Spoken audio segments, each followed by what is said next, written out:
Ant Anstead is famous for fixing up amazing cars and cool designs on TV. But in his own private garage at home, he keeps secrets that fans never knew about. What people found inside wasn't just rare cars, it was a part of Ant's life he never let the cameras see. For many years, Ant Anstead's name has meant skill, hard work and charm on screen. From his first show called For the Love of Cars in England, to his time on Wheeler Dealers and Master Mechanic in America, Ant made a special place for himself. He became more than just a TV host, he became the face of a new style of car stories. People watched week after week, not just to see a car getting fixed, but to watch Ant's special mix of art and engineering. He wasn't just putting parts together, he was mixing history, power, and beauty into machines that many people thought were too old to save. But behind the nice-looking workshops and smooth edits, there was another side. The Ant that fans saw on TV was calm when things got tough, always had a plan, and always finished projects on time. But that wasn't the complete story. When the cameras turned off, Ant's world was harder, sometimes messy, and sometimes very personal. What most fans didn't know was that while he was showing shiny, fixed-up cars for millions of people to love, he was also quietly building a totally different story behind closed doors. Ant had always loved the idea of leaving something behind. Long before TV, he was a police officer, then someone who taught himself to build cars, chasing dreams that seemed impossible. That hunger, that push to create, never stopped. But TV put him in a box. Episodes had to fit into neat stories. Projects had to end with cheers. And somewhere in that setup, Ant's wildest ideas, the kind too messy or too personal for broadcast, got pushed to the side. Where did those ideas go? Into a garage the world wasn't supposed to see. A place that wasn't made for entertainment or deadlines, but for being real. This wasn't the garage of the TV star, it was the garage of the man. And what sat inside would surprise even his biggest fans, because here, away from the spotlight, Ant Anstead showed not just his builds but his secrets. Television showed Ant Anstead's work side.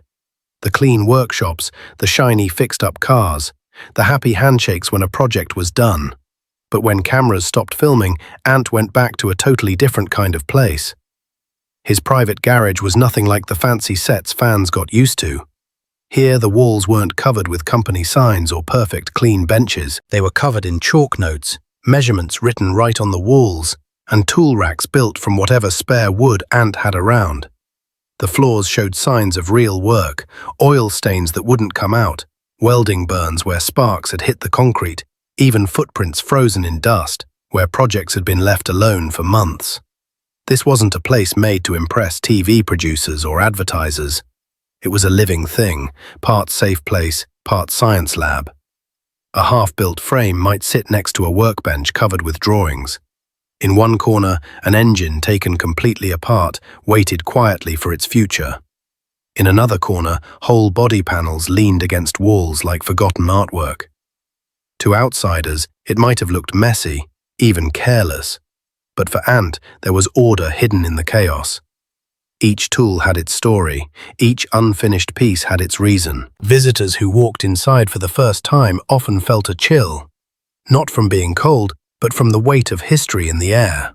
This wasn't just storage, it was where Ant kept the projects that didn't make sense to anyone else but him. Projects that didn't need to end with cheers.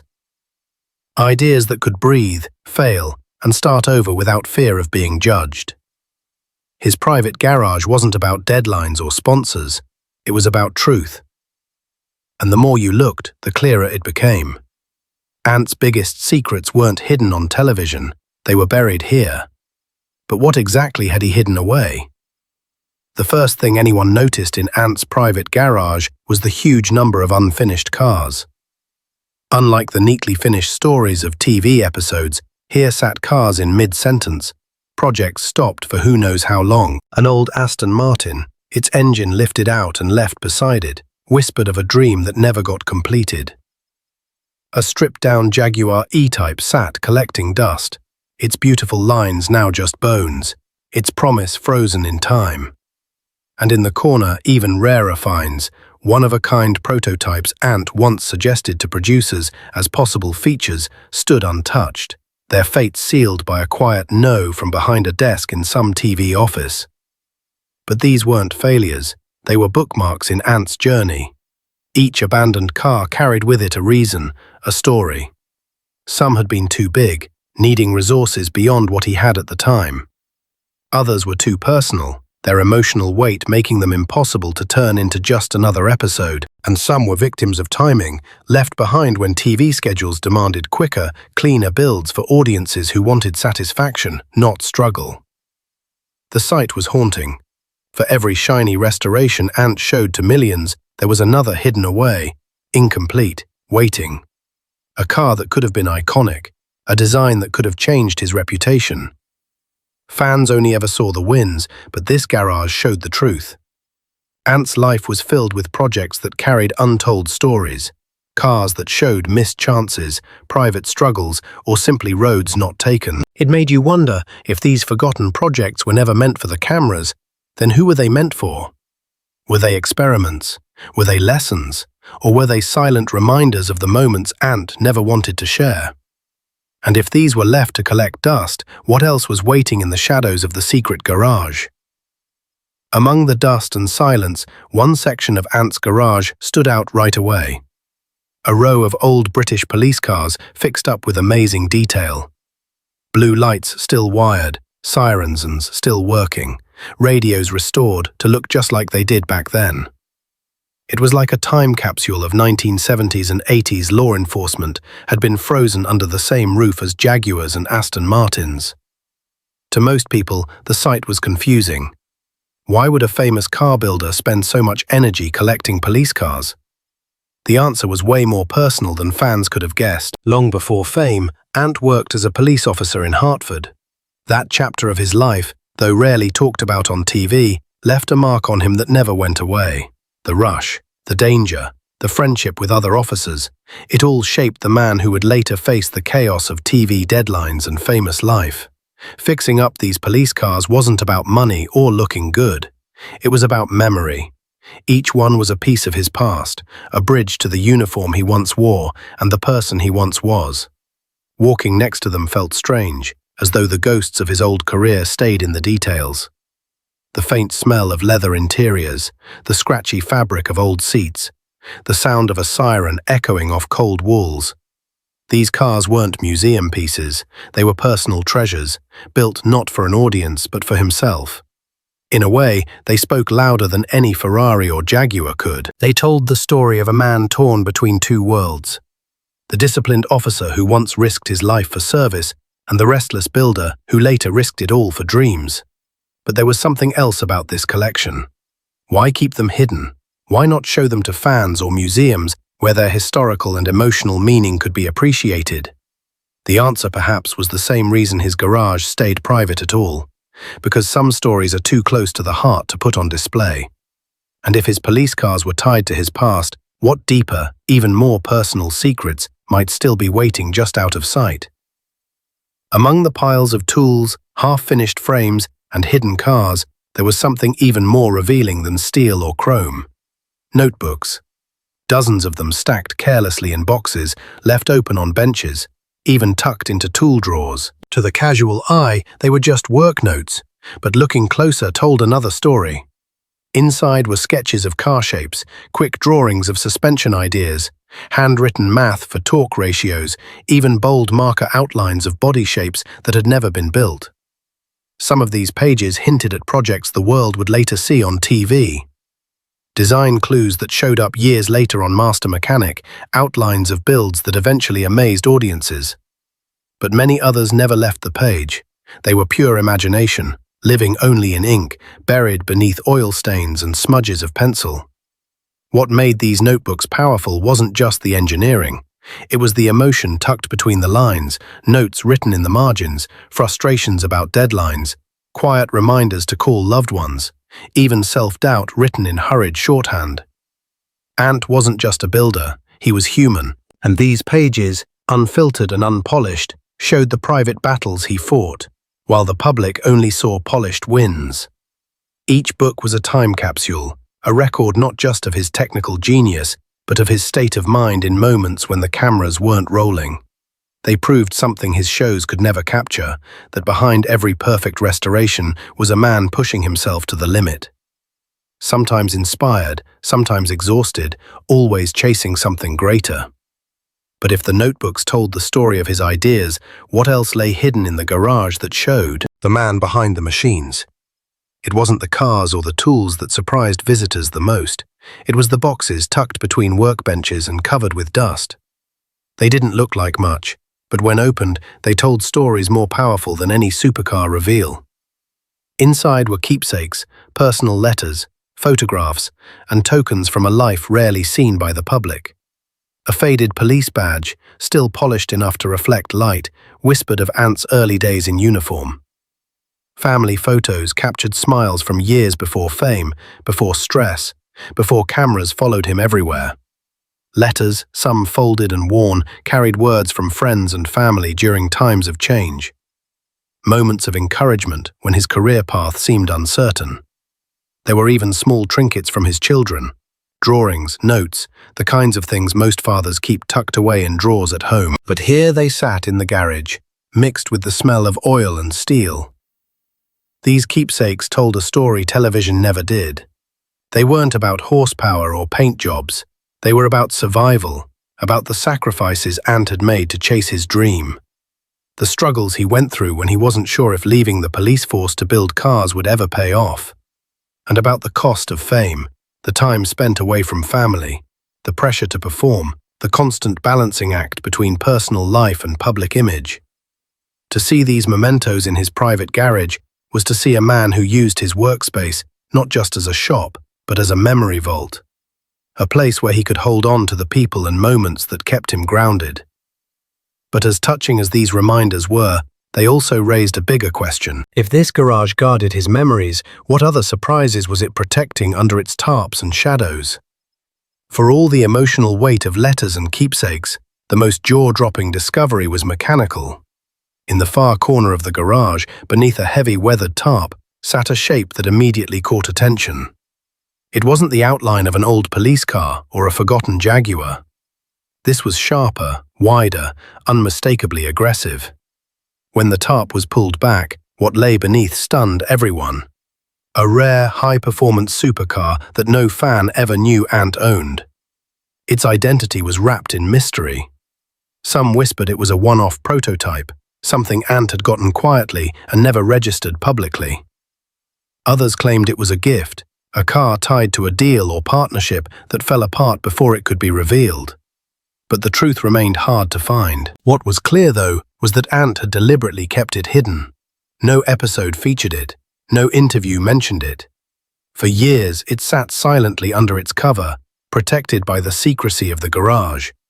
The car itself was perfect. Every detail, from its aerodynamic bodywork to the precision of its engine parts, showed the kind of passion only a true craftsman would put into a machine. But why keep it hidden? Why deny fans the chance to see one of the most extraordinary vehicles in his possession? Perhaps it was because this car wasn't meant for television or for profit. It was meant for him, a symbol of something personal, a treasure too valuable, emotionally or financially, to put under the harsh lights of reality TV. The reveal of this hidden supercar shocked even Ant's closest admirers, because if he was willing to hide something this extraordinary, what else might be tucked away in the dim light of his private sanctuary? And just how many secrets were still sleeping under tarps, waiting to be uncovered? If the hidden supercar was the crown jewel, then the strangest and perhaps most fascinating part of Ant Anstead's garage was tucked deeper inside the experimental builds. These weren't restorations, they weren't even cars in the traditional sense. They were fragments of imagination, welded and bolted together into shapes that didn't fit categories.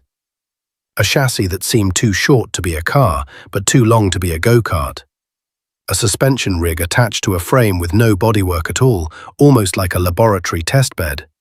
And sketches pinned to the walls that showed wild concepts, half hot rod, half sculpture. These builds blurred the line between engineering and art. They were ideas Ant never brought to producers because they didn't fit the TV formula. TV demanded cars with brand recognition, vehicles with emotional backstories audiences would understand instantly. But here, Ant was free to dream without compromise. One experimental build featured aircraft-inspired body panels, riveted aluminium that looked more like something from a Spitfire than a sports car. Another combined the stance of a rally car with the minimalist skeleton of a track racer, as if Ant had been asking himself, what happens when you merge extremes? Many of these projects had no engines, some had no wheels. They weren't failures, they were questions. Questions asked in steel, fiberglass, and imagination. In a way, these creations showed more about Ant's restless creativity than any polished TV build ever could, because in this garage, no idea was too strange, no experiment too far-fetched. This was where he allowed himself to fail, and in failure to innovate. But the deeper truth lingered. If Ant had concepts this bold, locked away in private, what kind of builds was he still holding back? And what might the world have seen if these experiments had ever made it past the shadows of his garage? It was easy to be distracted by the shiny, the shocking, and the unfinished inside Ant's garage. But for those who took time to look closer, even the dust told stories. A cracked chassis leaned in the corner, its frame twisted by a bad weld. To most, it looked like junk. To Ant, it was a reminder of a night when the project simply didn't hold together. A failure frozen in metal. Nearby, tools scarred from overuse lay silent, their handles worn smooth, their surfaces marked by years of pressure and impact, each one a witness to thousands of hours of trial and error. Even the placement of objects hinted at stories long forgotten. A half-empty coffee cup left on a workbench beside a rusted carburetor. Notes taped to the wall with only half the instructions written, as if Ant had been interrupted mid-thought and never returned. A pair of gloves hardened with grease, frozen in the exact shape of the hands that last wore them. These weren't props for television, they were relics of struggle, perseverance, and the messy reality of chasing perfection. The dust itself became symbolic. Unlike the spotless showroom seen on TV, here dust collected like a timeline. Thicker on projects untouched for years, thinner on those Ant still tinkered with late at night. Each layer represented choices, which dreams were put on hold, which were worth fighting for, and which had to be abandoned. To walk through Ant's private garage was to walk through his history, failures, victories, and the countless moments in between that never made it to an audience of millions. Every corner whispered, this is where the real story happened. But if the dust carried stories of the past, then the larger question loomed. What would become of these stories in the future? By the time the garage lights dimmed, one truth became clear. Ant Anstead's private garage wasn't about wealth, prestige, or even cars in the traditional sense. It was about legacy, not the glossy kind captured by TV cameras, but the raw, unfiltered kind forged in solitude. The kind built in unfinished projects, experimental ideas, and personal keepsakes hidden among machines. To the public, Ant's career was defined by the polished reveals, the applause of an audience, the triumphant roar of an engine brought back to life. But here his story looked different. His legacy wasn't just in the cars he restored, it was in the risks he took, the failures he embraced, and the deeply personal artifacts he guarded away from the spotlight. His garage was less a workshop and more a diary, a living record of a man constantly reinventing himself, constantly wrestling with the line between passion and pressure. And perhaps that's why he kept it hidden. Because this wasn't for ratings or viewers, this was for him. For the young officer who once dreamed of something bigger. For the father who wanted to leave more than fame behind. For the builder who knew that perfection wasn't the point, persistence was. When people finally saw what lay inside, they didn't just find rare cars or secret projects. They found Ant Anstead himself. The unpolished, unedited version. The man behind the TV smile, the dreamer who never stopped sketching, the craftsman who never stopped building, and the father who never stopped remembering why it all mattered. And in the end, that was the most shocking discovery of all.